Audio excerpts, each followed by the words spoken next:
Bir ben seni, canım seni, sevdim mi benim gibi beni?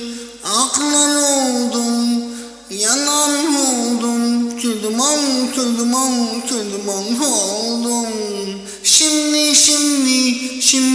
Şimdi, ne yapayım?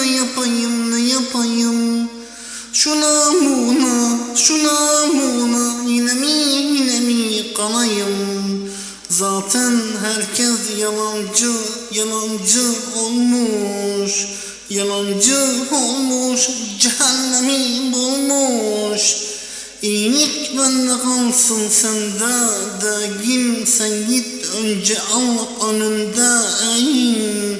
Günah dolusun, perişan olmuşsun, bir şerefsiz kendine olmuşsun.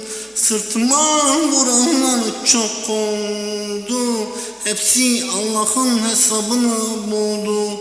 Gülenler ağlayan, pişmanlık sonu. Kalbini temiz tutan kaybetmez. Şerefsiz kahpe pezevenklere yenilmez.